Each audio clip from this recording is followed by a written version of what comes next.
Do influencers really influence anything? And Adidas unfriends Facebook. Maybe your brand should too.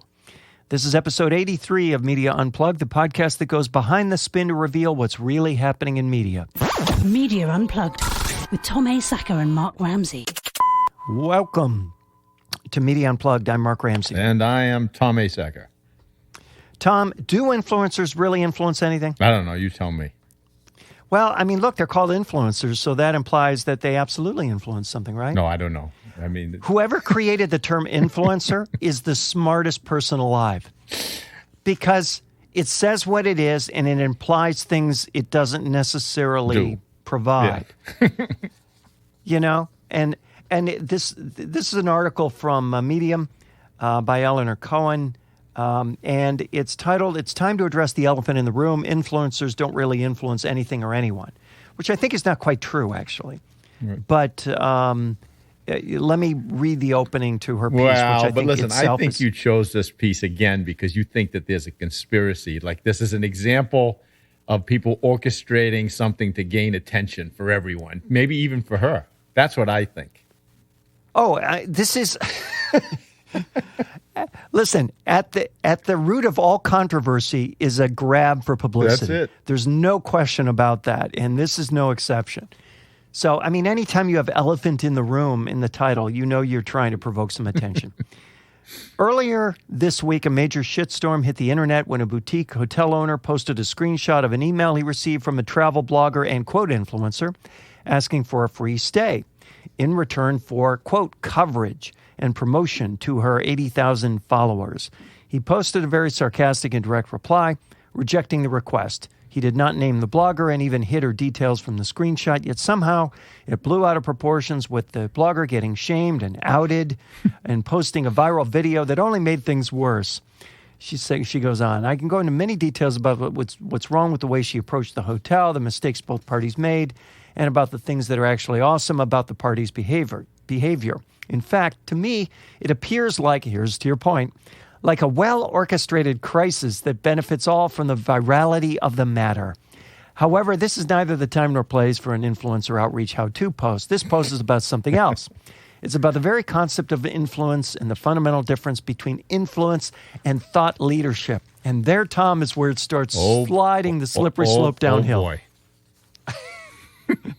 Because that leads to the question, well, wait a minute. Thought leadership, what's the difference between being an influencer and being a thought leader? Well, her point is an influencer is all about numbers, number of followers, which can be easily faked. Thought leadership is all about genuine value for followers, which by premise is a smaller number of people than you get from simply being an influencer. So here's why I'm befuddled by this. Because on the one hand, yes, this is a controversy that helps all involved, including this writer.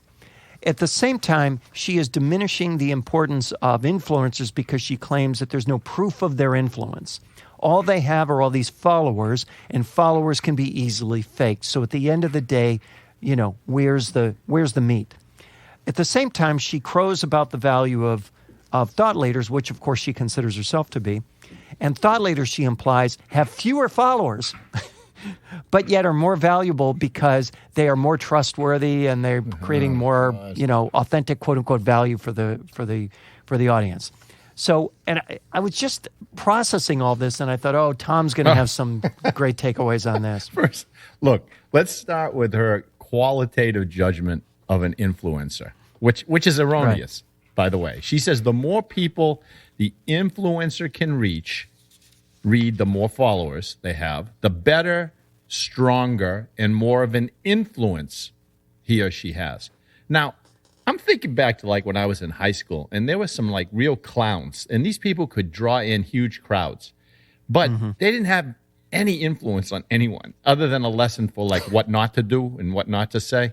So, are you talking about literal people who are dressed as clowns? No, I just want to be sure, because I had a friend who was a professional clown, and you're right, he had no influence on me. Other than on other clowns. But no, she's emphasizing this, this quality real followers, right? People who are genuinely interested in the content you offer. But Right. look, here's the rub. Again, assuming that the followers are real. Let's just do that for a minute and say, okay, they're real people. They're not bots, because we talked about that a bunch of times. Yes, we did. So what exactly does exposure to your brand get you? Because she writes that the promise of exposure, while very much alluring, has to be carefully checked, monitored, and measured. Okay, who's doing this? How? Remember, many large consumer brands, and this is what's driving all this advertising on the internet, they still believe, they're big believers in this mere exposure effect, right? That people like and will therefore buy things they're familiar with. That's how politicians get elected, by plastering signs all over the place. Right? As soon as somebody stops thinking this, when that psychological construct finally falls out of favor with marketers, that's when everything is going to change, because they're going to say, so what? So what? Somebody saw this? Big deal. Tell me how it's actually moving the needle. Do you see what I mean? Yes, I do see what you mean, but I see some more nuance there. For example, there still is a degree to which mere exposure results in delightful outcomes. You know, for example, is Kanye a thought leader or an influencer? Well, based on his numbers, because they're so great, you would say he's an influencer.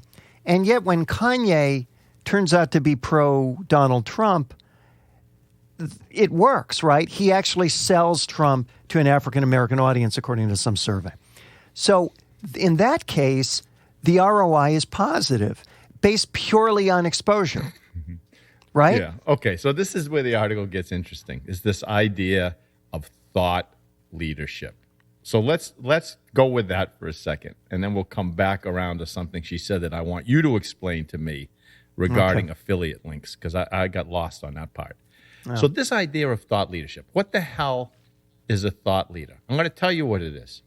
It's someone who was one of the first to think something, and no one wants to listen to that person, not until that thought has been proven safe by the masses.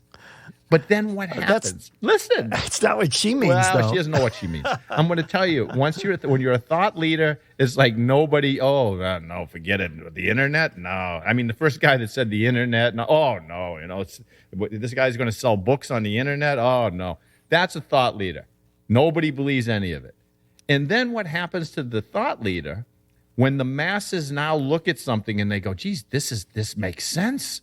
Then the thought leader becomes completely overshadowed and made irrelevant by what I call the masters of appropriation. Those are the influencers. And it's because of how our brains are wired.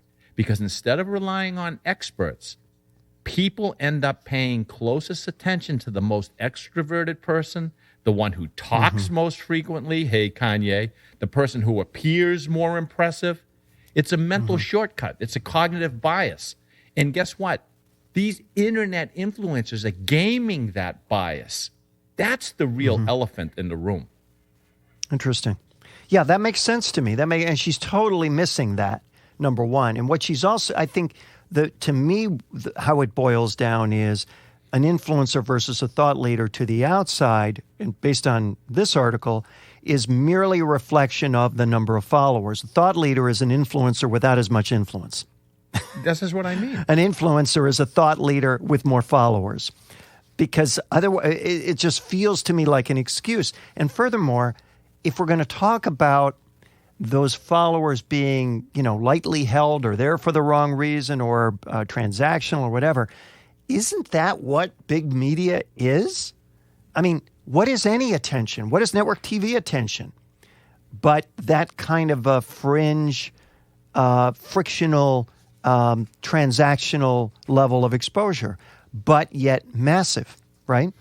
Yeah, look, what's upsetting her and everyone else that writes these types of articles, and I understand it, is that the internet has basically allowed people to sit at their desk, Google subject matters, collect all kinds of data, whether it's pulling it off of articles, books, whatever, repurpose it all, and then write your own article, acting like you're some kind of expert.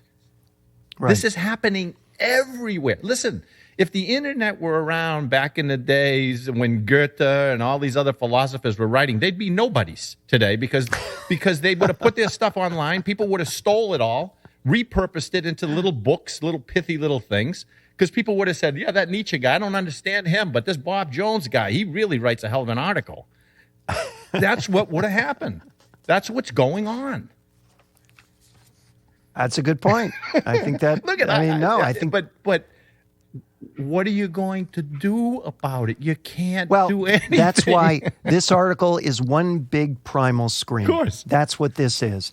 And you're never, this is what we were talking about last week. It's funny. Just the other night, last week, our last time our topic was, what is truth? There is no truth. Facts don't matter anymore, right? And this week, every night, dinner time, we pop on Judge Judy. And as I'm watching Judge Judy, I said to my wife, I said, look at all these people. Judge Judy makes a point. No matter what her point is, the person who's losing the case disagrees with their point. No matter what the point is, no matter the veracity of the point, she can't be swayed. And I said, this is what's going on now. People believe what they believe. They believe what they're going to believe. You can't change their mind. You're just talking into the wind. And that's what we're seeing on the political stage. That's what we're seeing in the consumer marketplace. And that's what this article is. Yep. And listen, we've been talking about this for 82 episodes. That this is coming, that you need to get a handle on it. You need to understand how it works. You can't just put your head in the ground. Not if you want to stay relevant. That's right. That's right. You're listening to Media Unplugged with Tom Asacker and Mark Ramsey. Adidas unfriends Facebook. Maybe your brand should too, Tom. So this is from a piece in Digiday. I found this kind of to be interesting and aspects of it really funny. So Adidas is questioning its spending on Facebook. Okay, Mark. Yes. Before you get going, I've got to clear this Here we all go. up. Go ahead. It's Adidas. What do you mean? I'm pronouncing it wrong? Because look, this is from the founder's name, Adolf Dassler. His nickname for Adolf was Adi, and he used Das instead of Adi Dassler, he called it Adi Das. So you have to call it Adidas, not Adidas. Oh, dear. Okay, and also for our listeners, it is not an acronym for All Day I Dream About Sex. I mean, it makes for a better story, and I know that's what marketing is all about, but that's all made up too. All of a sudden, I want the shoes. I don't know why. Well, thank you for that. All right. I appreciate that. Now I'm going to go emails coming in from the 7 listeners. Yes. Now I'm hesitant even to mention the name in the rest of the article. So that company's media team stopped buying video ads on Facebook and is reviewing whether to cut spending there due to concerns that people aren't regularly viewing its ads there. Imagine that. This is my favorite part of the article, by the way. According to 3 separate agency executives, and here it comes, speaking on condition of anonymity. We don't want anyone to, 3 separate people. We will only tell you that they think they're wasting their money if you don't reveal our identity, 3 separate people say. Up to 30% of what this company spends on Facebook could be wasted, said one of the executives who works with their media team, which completed recently an internal audit of their spending on the social network. They're not happy with what's happening to their money, said the executive. Facebook, of course, didn't comment. Viewability and retention rates for those ads aren't high enough, said another. There were instances last year, for example, when only 22% of an advertiser's videos were played in view. I think what that means, in other words, Tom, is that it plays, but you're not actually looking at it play. So when you see a play registered, you're not actually seeing a person, you're not even seeing it on the person's screen necessarily. It's just playing somewhere out in cyberspace. It's playing. I know, this is all shocking. Look, I'm going to let you in on something, but I have to stay anonymous on this. All right. So okay. Yeah, go ahead. I won't tell anybody. And so, and it was, so it's shocking that not everybody's watching these videos on Facebook. Oh, and it's shocking that Facebook doesn't share a lot of data with these guys. Oh, that's shocking too. So I'm going to tell you this, and I'm going to describe a conversation. I'm going to do it in a vague way so I don't get sued. Years ago, I was consulting with a major media brand. And during one of my visits, and I'm observing their consumers, okay? I said to the executive for the company who's standing next to me, I said, look, I've been watching these people for hours. I don't really see them engaging with the advertising on your platform. Mark, you would have thought I disparaged this guy's mother or something. He turned, he looked at me, and he said, I never want to hear that from you ever again. I swear to you. I quit right after that visit, but that's what's going on. It's like, I said, nobody's watching these things. He goes, I never want to hear you say it. That's such a great quote. Wow, I love that. It's true. You just complicated my life in an unpleasant fashion, and that's not what I'm paying for. I don't hire you for that. Yeah.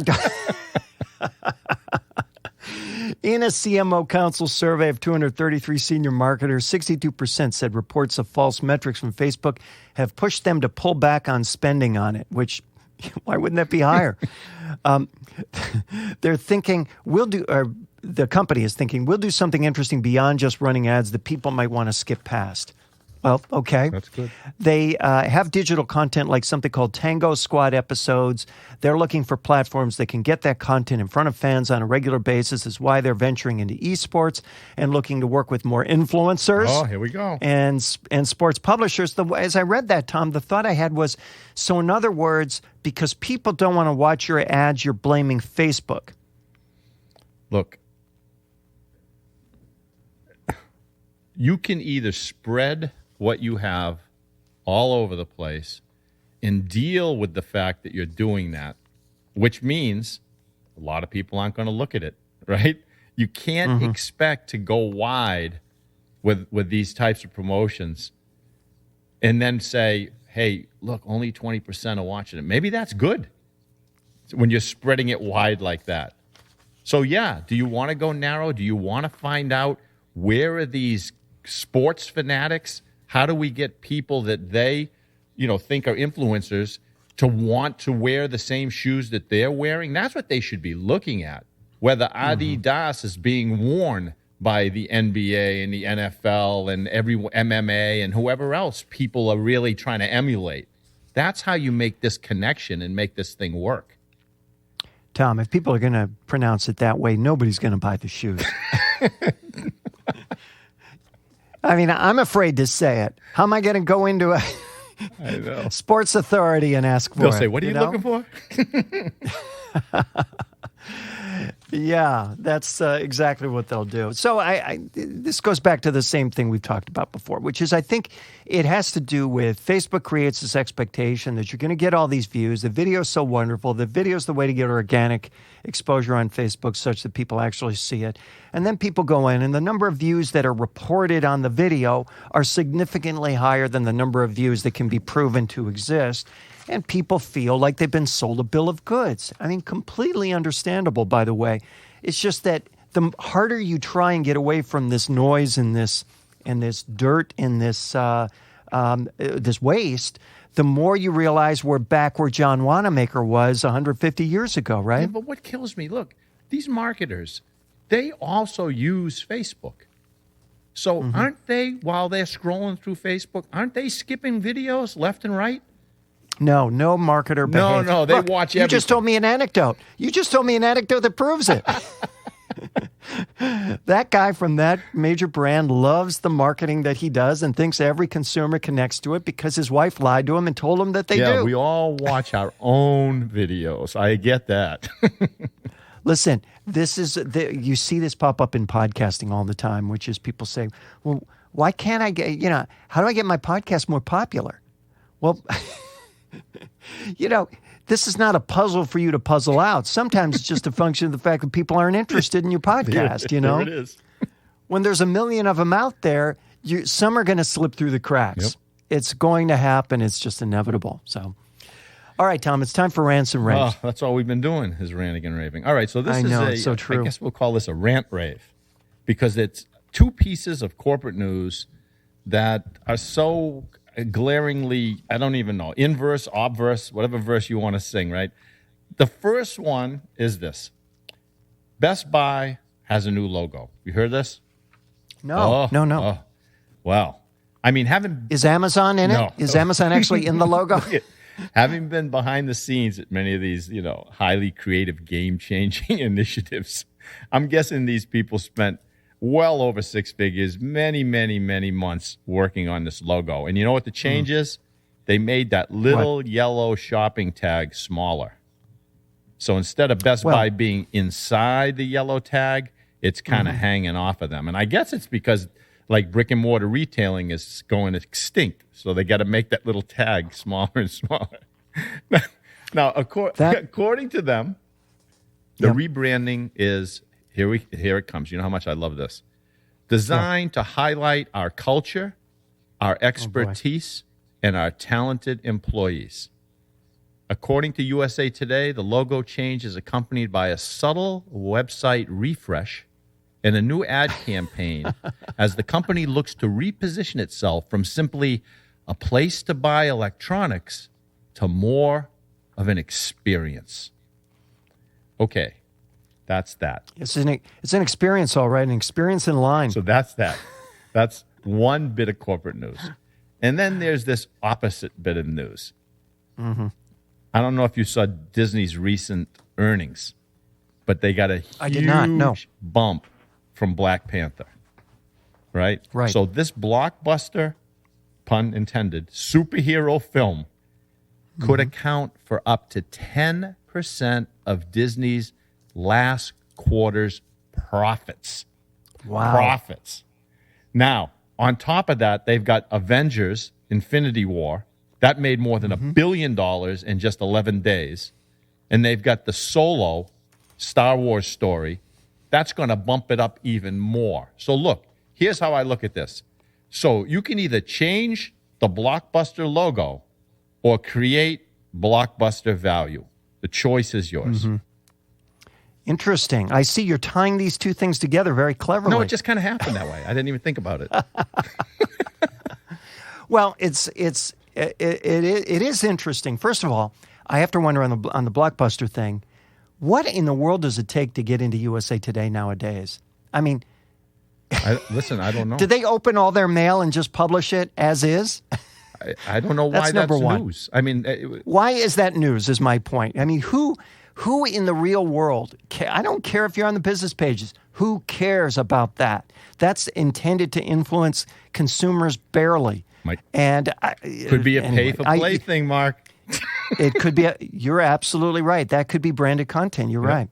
The second thing, and we've talked about Disney and Marvel and by association Lucasfilm before, how really remarkable that is. And let's remember that Marvel was almost out of business not that many years ago, with all these assets that, for the most part, nobody wanted. I mean, nobody believed that there was a movie to be made out of Iron Man. Iron Man, to say nothing of Black Panther. Forget Black Panther. No one believed there were movies to be made out of these assets. Most of them were perceived as valueless. Spider-Man was the only one, and that one was over at Sony.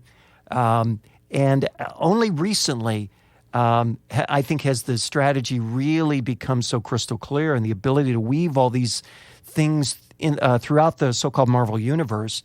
I think they're finally getting it now, and they're doing the same, obviously, on the Star Wars side. They're recognizing that essentially a movie is really a massively budgeted episode of a TV series, and that every new movie is part of that same series as long as it's part of the same universe. I mean, we used to refer to it as series. Now it's called universe, but it's the same concept. Yep. And look at how valuable it is for them. You're absolutely right. They figured out a formula. What they did is they got it inventive. They became innovative, creative.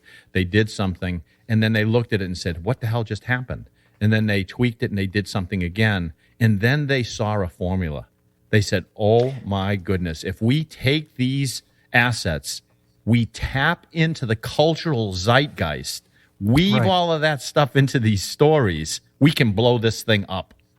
That's right. And I think, clearly, I don't remember the price it was bought for, but it's clearly a bargain in retrospect. as was Lucasfilm, a bargain in retrospect. And it just wasn't, people weren't thinking that way. And you're right, they didn't know what they had when they got it. They knew they had some existing assets that were powerful and compelling and popular. They knew they could create more like it, but they certainly didn't know that it was going to be the gift that keeps on giving for the foreseeable future, which clearly it is. All right, I've got a couple. First, this is the funny one. This is from Taxi, and the article is, Newspaper's wet-looking ad is so effective it dries up demand. Oh, boy, they're better than you at these headlines now. I know, isn't that great? So apparently they had there was a plumber, and the plumber did a wraparound for a paper in the UK. Let's see, need a plumber pronto, from fitting taps to fixing fuse boxes. There's a local hero for that. So it's a company owned by British Gas in the UK. And it was a wraparound for a newspaper there. So that means it's, a wraparound to the front of a newspaper, right? It's on the front of every newspaper. It's not the front page, but it's a wraparound to the front of the newspaper. And the ad that said, need a plumber pronto, had a wet look print to it. So it looked like it was wet. So what happened was nobody bought the paper because the papers were all wet. So, oh, man. So, which certainly defeats the purpose of the advertiser, not to mention the publisher. And then the title of the piece, I have to go back to. Newspaper's wet-looking ad is so effective it dries up demand. Tom, isn't that the opposite of effective? When it dries up demand, I get the pun, but if it's not effective at all, if you don't buy the newspaper and thus are not likely to be positively influenced by the demand, if the big wet spot was more powerful than the ad itself or the contents of the newspaper, it's just fascinating. So that's number one. It sounds like it should be an onion, not Taxi. It is onion looking. Yeah. Here's another one from Taxi. And this one I'm sure you've heard of because everyone's heard of this. But it's this past week, Google had their conference. They debuted their AI assistant that behaves and sounds human-like. Did you see the video on that? No. Is it good? Oh, yes. You have to go look at this. So essentially, they've got new technology. I think it's called Google Duplex is the new technology that's being worked into their Google Assistant app across platforms. And the effort is to make a digital assistant through AI as helpful and as smart as you want and need it to be so that it can actually do things for you. Like, for example, calling a hair salon and setting up your hair appointment. And the demo in the video is outstanding because they essentially have the Google Duplex calling a hair salon, a real person at a hair salon, and setting up an appointment and dealing with all the vagaries of the interchange. And, the Google Duplex sounds like a human being, not like a computer. The Google Duplex will do ums and ahs and likes and have quirks of speech like a human being would. And amazingly, and I think this was they did also, the video also has I think it's a Chinese restaurant or something. They were making reservations. And I got to tell you, the person at the restaurant just was clueless about what she was being asked to do in terms of the reservation. Yet the Google Duplex was totally on point, and every quirky, weird, human, bizarre response was met with a thoughtful, helpful, directional response from Google AI, which in fact was about 1,000 times smarter than the human being on the other end of the phone.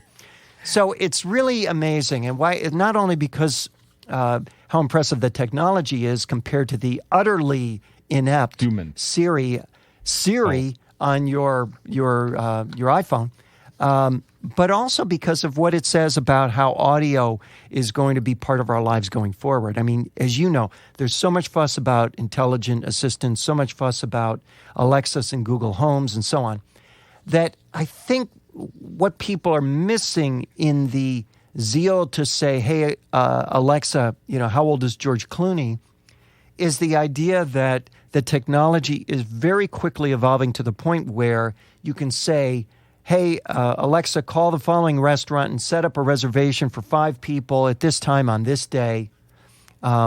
and you can actually get it done, and the assistant will make that call for you and do all that work for you and get back to you with an appointment in your calendar. That's the power of audio. Right. The power of audio is not that I can get my radio station on my Alexa, or that I can get my podcast on my Alexa, or that I can ask trivia questions of my Alexa. The power of audio is that you can go about your life and about your business doing whatever it is you want to do and have this, intelligent assistant help you meaningfully and productively. Does that make sense? Listen, these devices are learning like crazy. People don't realize that. They're learning. They didn't have all this information to be able to parse out.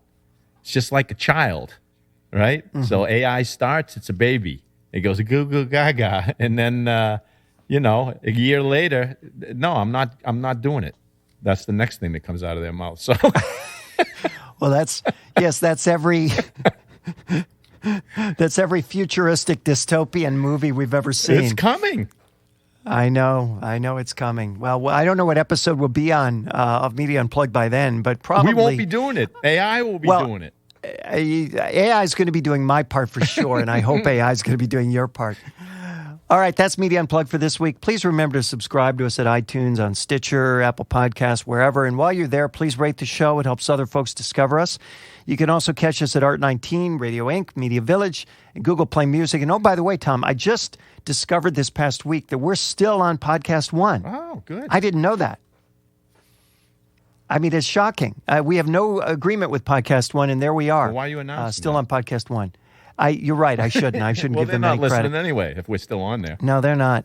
You can follow Tom on Twitter at Tom Asacker and Mark at Mark Ramsey Media. And it's pronounced Adidas, by the way. Go. Send your questions and comments using hashtag Media Unplugged. If there's a media topic you want us to cover, tweet us. Catch up on older episodes at our website, which is working this week, MediaUnplugged.net. Special thanks to the producer of Media Unplugged, Jeff Schmidt. Exciting audio for media. You can find him, and as well you should, at jeff-schmidt.com. For Tom Asacker, I'm Mark Ramsey. Thank you for listening.